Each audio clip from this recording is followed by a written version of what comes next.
Ipinalmas rehas muli si dating Senador Bong Revilla. Yan ay dahil sa pagkakadawit niya sa higit 70 million pesos na ghost flood control project sa Pandi, Bulacan. Para bigyan ng mukha ang balita, live mula sa Sandigan Bayan si Mobile Journal Arles de los Santos. Arles, anong update dyan? Pops J, humarap nga dito sa Sandigan Bayan si dating Senador Bong Revilla nang matapos ang kanyang pagsuko kagabi nang inilabas ang warrant of arrest laban sa kanya at anim pang kapwa-akusado kaugnay ng maanumalang ghost flood control project sa Bulacan. Pasado alas 10 ng umaga, dumating dito sa Sandigan Bayan si dating Senador Bong Revilla. Personal siyang inihatid ni DILG Secretary John Vic Remulla at ng PNP CIDG.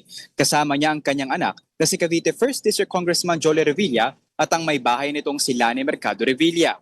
Para yan sa issuance ng kanyang commitment order at booking procedures. Naharap ang dating senador sa kasong malversation through falsification of public documents kaugnay ng alegasyon ng sabwatan sa pagitan ng mga opisyal ng DPWH Bulacan 1st District Engineering Office. Kaugnay ito ng pag-release ng 76 million pesos na pondo para sa flood control project sa Pandi, Bulacan na nang suriin ay wala raw natagpo ang istruktura sa lugar. Hawak ng 3rd Division ng Sandigan Bayan ang malversation case ni Revilla habang napunta naman sa 4th Division ang kasong graft ng dating senador kung saan nagpiyansa siya ng 90,000 pesos. Nagpahayag naman ng suporta ang hindi bababa sa 300 kababayan ni Revilla na bumiyahe pa mula sa Cavite. Anila, naniniwala silang inosente si Revilla at inaatake lamang ito dahil wala ito sa posisyon at dahil dati na ring humarap si Revilla sa kasong plunder kung saan siya ay acquitted. Ngayong hapon naman ay dumating ang kapwa-akusado ni Revilla sa kaso na sina Bulacan 1st District Engineering Office Bryce Hernandez, RJ Dumasig, JP Mendoza at Juanito Mendoza.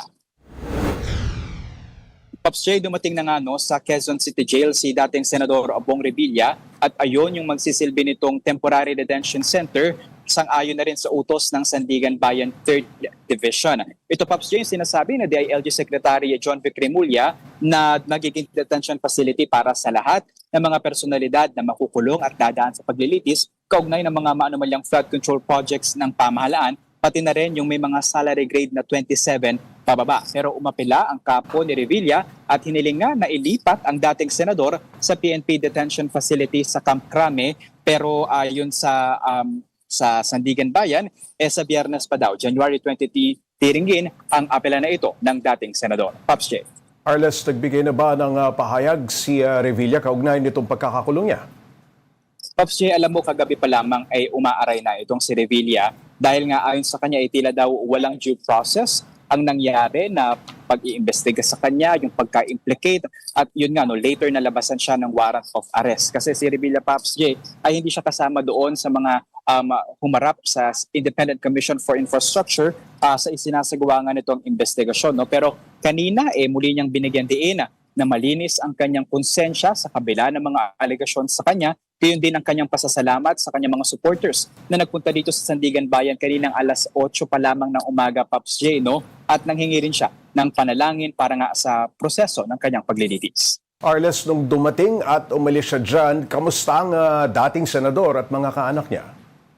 Alam mo, Pops J, bago pumasok itong si Senador Bong Revilla, nagtaas pa ito ng kamay at kumaway sa media, no? Yun kasi nakita natin na meron din siya ditong ilang mga taga-suporta na dumating dito, no? At tila nag-hope, he's hoping na ma-survive nga ito dahil talagang kita yung kalungkutan sa mata nito, no? Pero nakita rin natin dito, Pops J, yung asawa nito na si Lani Mercado na mangiyak-iyak ilang beses, no, habang humaharap nga si Revilla sa Sandigan Bayan 3rd Division. Nandito rin yung anak niya na si Jolie Revilla na sinabing nakakalungkot itong nangyayari sa kanyang ama pero inirerespeto daw nila ang mga ahensya ng pamahalaan. Arles, bakit daw gusto niyang sa PNP Custodial Center siya ma-detain? Isa sa mga dahilan na isinabi ng kanyang legal counsel, Pops J, ay yung kanilang concern nga sa kaligtasan nito ni Senador Bong Revilla. Pero kasi, Pops J, parang bago pa, parang months ago, sinabi naman na ng DILG na yung mga personalidad nga na mai-implicate, makukulong at dadaan sa paglilitis, doon talaga sa Quezon City Jail ikukulong, lalo na yung mga may salary grade 27 pababa. Ngayon hindi naman kasi kasama sa mga opisyal ng pamahalaan itong si Revilla, kaya siguro isa yan sa mga dahilan. No? Pero maaari pa rin naman, Pops J, naiapila ito no, ng kampo ni Revilla kung saan nga sa Biyernes ay diringgin ito ng Sandigan Bayan.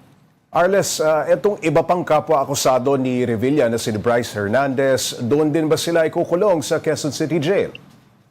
Tama ka dyan, Pops Jay. At actually, ilang minuto pa lamang nang lumabas itong apat na kapwa pang akusado ni Revilla. Ayan ay sina Bryce Hernandez, JP Mendoza, RJ Dumasig at Juanito Mendoza. No? Sumakay na sila ng van papunta doon sa detention facility kung saan din mananatili si dating Senador Bong Revilla. Pero hindi sila agad-agad, Pops J, na ihahalo doon sa mga inmate na nandoon na. Kailangan pa silang ibukod ng ilang mga araw para nga sa bahagi ng health protocol ng BJMP. Pero parehas to, Pops J, yung magiging trato sa lahat ng mga detainee doon sa kulungan na iyon. Arles, kailan diringgin yung hiling ni na Hernandez na malipat ng kulungan? Wala pa tayong informasyon dyan, Pops J. Hinihintay pa natin. Actually, kanina nung lumabas yung legal counsel, agad din itong sumakay sa van para nga samahan itong si Bryce Hernandez papunta doon sa sa Payatas, sa New Quezon City Jail. Arles, lahat ba nung 6 na kapwa-akusado ni Revilla nasa kustodiya na ng mga otoridad? May isa pa, Pops J, na nawawala, no? Pero hindi natin pa makukumpirma kung ngayon, data that we have right now, nahuli na ba ito or at large o ano pa man. Kasi itong si Revilla, Pops J, voluntaryo yung kanyang pagsuko. Samantalang ito namang si Mendoza at si Bryce Hernandez, nasa kustodiya sila ng Senado at itinurn over nga ito kagabi nang lumabas ang arrest warrant mula sa Sandigan Bayan. Arles, lumating din kanina dyan sa Sandigan Bayan si DPWH Secretary Vince Dizon. Anong ganap niya dyan? Pops J, yan naman ay para doon no, sa umano'y bail hearing ng kaugnay ng flood control projects na maanomalya at substandard daw doon sa Oriental Mindoro kung saan kasama ang SunWest na pag-aari umano ni resigned Congressman Zaldico sa mga akusado rito. No? Ayon kay Dizon, malakas daw yung kanyang loob at ang kanyang kumpiyansa sa defense na kung saan nga humarap siya dito. Isa daw yun sa mga dahilan. Pero Papi, alam mo, nagbigay din ng komento yan si Dizon patungkol doon nga sa naging pahayaga ni Curly Discaya, isa sa mga kontratista na humarap sa Blue Ribbon Committee hearing kahapon na sinabi na tila sila raw ang ninanakawan ng tanungin nga kung magkano yung kanilang pera na handang ibalik bilang proseso ng pagproseso ng Witness Protection Program. Ayon kay Dizon, tila makapal daw ang mukha nitong si Discaya at sinabi na harapin na lamang ang mga kaso sa kanila at ibalik ang dapat ibalik sa pera ng bayan. Pops J. Maraming salamat, Mobile Journal Arles de los Santos.